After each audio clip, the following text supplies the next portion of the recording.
Welcome back from that short commercial break, and this is the Coffee Court Hour. And this time around, we're going to be discussing the steel and tube business in Kampala, not Kampala in particular, but Uganda at large, which is attracting quite a number of investors that are investing in too much to ensure that it stands. Quite a profitable business, but of course, Coffee Court will have more details regarding that particular business, understanding how it works, investigate its potential to develop the economy of Uganda. Coffee Court with the details. Court, where we ask the hard questions, but critical questions that matter. I am privileged to speak to Mr. Sanjay Avasti, of course the chairman of Tembo Steels. We'll be discussing matters of national economy. Mr. Chairman, it's a pleasure and thank you for joining us. Thank you for having me. You are the chairman of one of the critical investors in this country. Kindly talk to us how you've started and how you've been able to sustain this business. We had started way back in 2001. We had gradually started by melting scrap, followed by rolling. And thereafter we started in Uganda by putting up a first converter in whole of Africa. That is melting of cast iron into liquid mild steel. So this is where we started. And again, followed by these activities, we had done many more activities which are unique in the region. Not only in the region, as a continent as a whole, we can say that many activities we had done had never been done in the continent. Such as we had installed a hot roller strip mill, 0.8 millimeter thickness. It has never been done by any company in Africa. So I think this is a milestone achieved by Tembo Steels. Then other than that, we had also installed sectional product. For sectional product, we had started hot charging the billets into the section mills. This mill is unique not in the region, it is unique in the entire continent.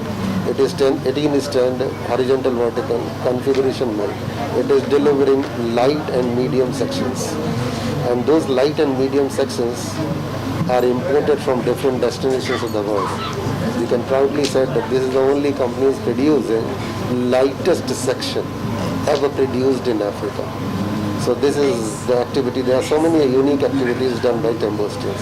Other than that, the hot rolled strip mill, which receives its hot rolled billets from its own converter, followed by its own DRI plant, and then converting into hollow sections. The hollow sections which we are making is 0.8 millimeter tubes. And this particular process is unique in Africa. Nobody else other than Tembo Steels had achieved this milestone by delivering 0.8 millimeter hot rolled sheets. We are the only company in whole of Africa. I would proudly say that whatever the product is being coming out from Tembo Steels is 100% Bubu, which means all our raw materials belongs to Uganda, and we start from 0 to 100. And this makes us unique because we truly believe that you have to source your raw material within your space, wherever you are operating. And then you can start from 0, and then you can have 100% marketable product. By then you can create a large ecosystem,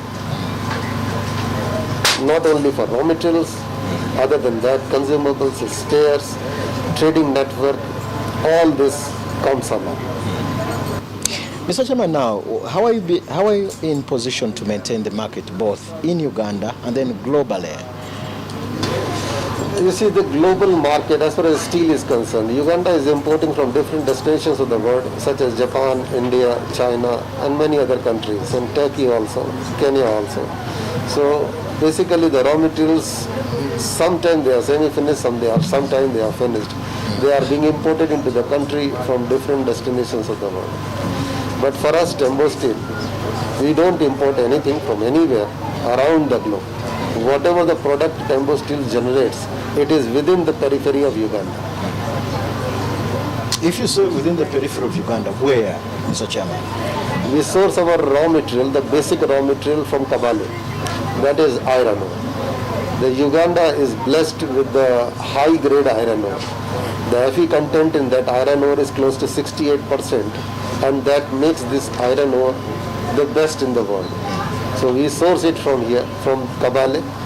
Then we source the coal from Tanzania. And then we are having our own DRI plant, converting into sponge iron. That is the basic raw material of steel. From there we start our journey, mixing by scrap and then delivering the world-class product. And it is delivered through the world-class technology. Prices of commodities is becoming a song.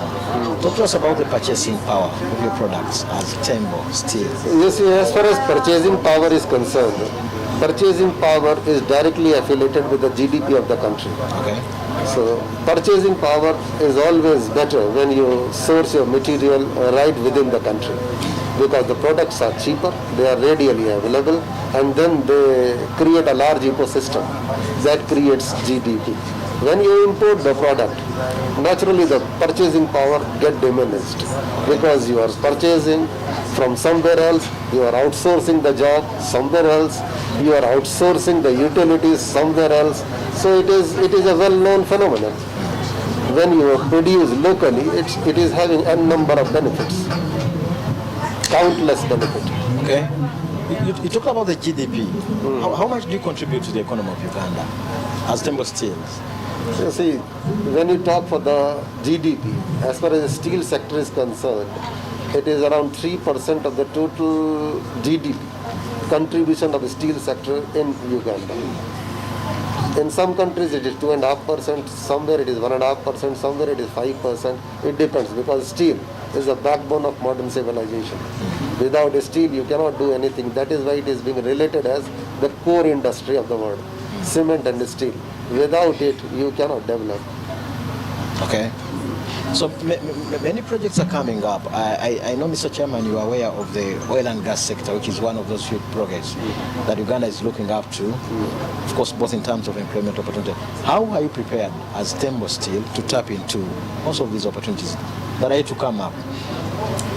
The oil and gas sector, it is going to create large sum of employment, large sum of opportunities to the producer, whether they are producing from Uganda within or they are producing elsewhere.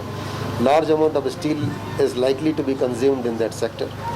But the majority of these steel has to be imported, because the large size diameter, nobody is capable to make here in Uganda or in East African region, because they are one-time project. So we have to import those ones. Other than that, the iron bars are required, sectional steel is required. We are all prepared. There are so many companies in Uganda that can get benefit out of that. You talked about the employment opportunity. I would want to know, you're a very huge company. How, in terms of creation of employment, how far have you performed in job creation when it comes to matters of this country?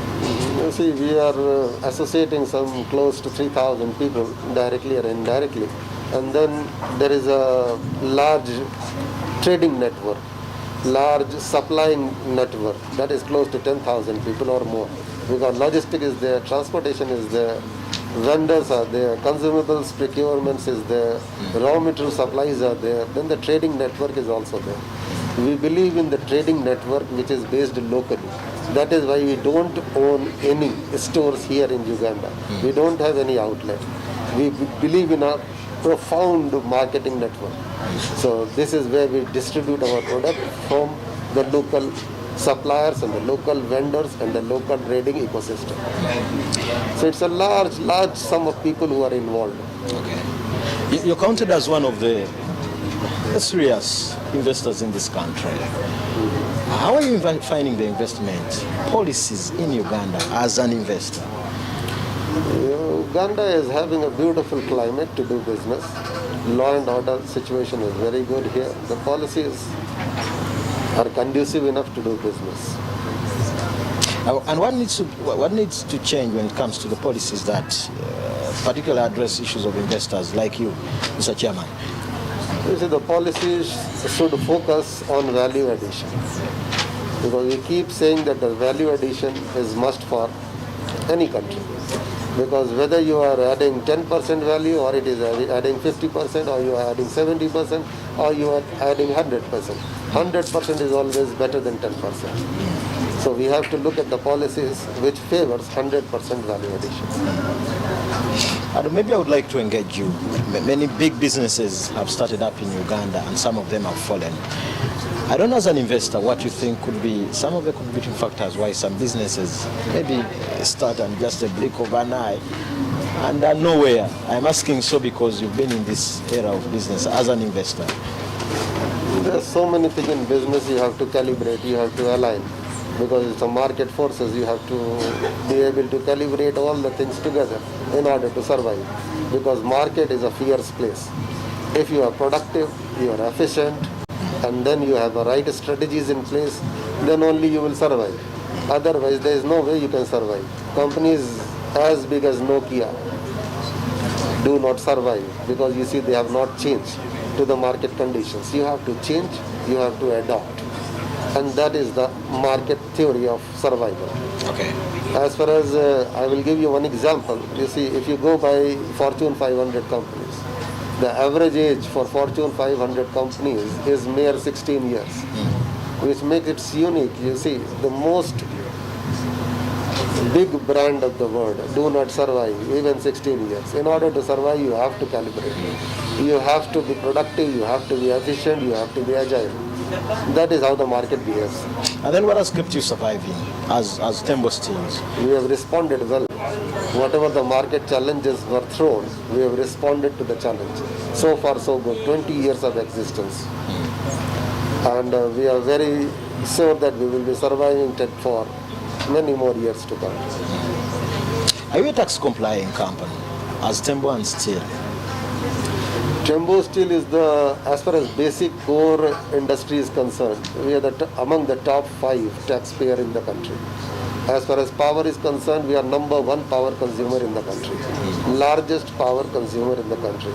That speaks volume that we deliver everything from 0 to 100. That is why we consume more power.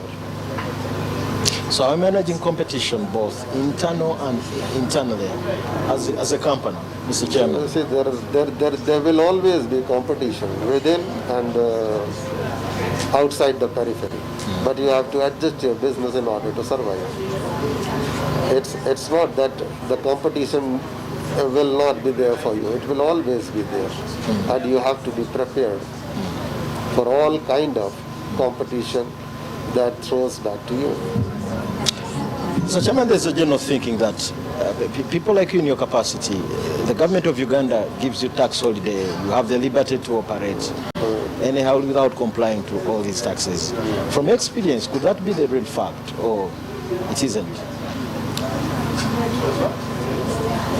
It's a very difficult question to answer, that what privileges we got. In fact, I would say that we have got privileges to do business in this country in a very conducive environment, which is investor friendly. People of Uganda are the best in the world, I would say, and they are skilled as well. Many of the manufacturing activities we do at our company are done by the local people, and they are being skilled not only mechanically, metallurgically, electrically, and all sorts of sphere of the manufacturing, because we deal in manufacturing, heavy manufacturing, and there are so many equipment which got manufactured here within in Uganda. So we have developed a base where a manufacturing platform is being created. Okay. And so, Mr. Chairman, as we head towards winding up, what advice would you have for the business community out there? Of course, both the SMEs, people at the manufacturing level, and then those operating at higher levels. You see, there was a Darwin some centuries back. He gave us this theory, struggle for an existence, survival of fittest. It is still relevant. Still untuned. It is still relevant. Survival of fittest, struggle for an existence. This theory was given by Mr. Darwin, and it is still relevant. You have to be the fittest in order to survive. So you talked about this business is not just in Uganda, but it's also globally. I would want to know, How other businesses are faring outside Uganda? Still within your context as Tembo Steel? Steel is a bulky commodity, and Uganda is a landlocked country. So the only option for us is the neighboring countries, the peripheral countries such as Rwanda, Burundi, Congo, Sudan, Tanzania. So we export all our product to neighboring countries, including Kenya. We also export to Kenya. But beyond that, there are topographical disadvantages. That is why this market, the global market, is far difficult to reach from Uganda. If a company acquire certain degree of competence and strength in a particular product, it can also be exported. And by the way, what do we use steel for anywhere? Steel is everywhere.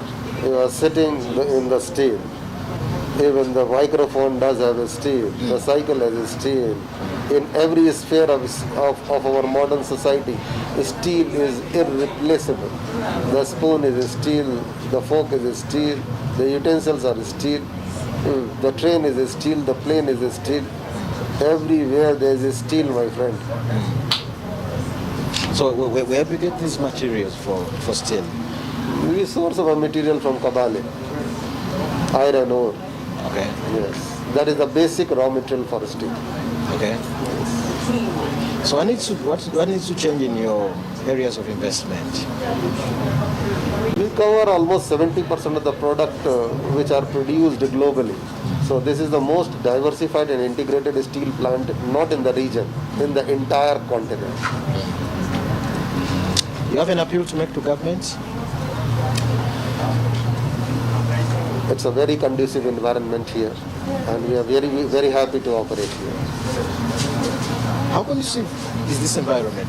Many of us who are Ugandans, we look at it as a very, very hostile environment, and you seem to be suggesting it's a very good environment. It's not a hostile environment. You see, how you look at it, that makes a huge amount of difference. We had been operating since 2000, now it is 2022. I would say it's a very friendly environment. This is my own personal opinion. Okay. The financial year has just started here in Uganda, 2022-2023. You have an appeal to, it could be from government, it could be from Ministry of Investment and Privatization. As we spark off the new financial year, which we are in already, Mr. Chairman. Finances are always required for basic industries because they need a lot of investment. So the interest rate must be conducive. This is the only thing investor or industry requires. A harmonized tariff and the harmonized rate of interest is mandatory to have a basic industry put in. Mr. Chairman, if you don't mind, you could give us your final words as we plan to sign out this coffee court tonight. The job well done. That's a beautiful stall here, and thank you for having me. Thank you, Mr. Chairman. Of course, that is it from the chairman of Tembo Steels, Mr. Sanjay Avasiti. Of course, that is it for the coffee court tonight. My name is Fred Makuya. Stay tuned to Smart 24 TV.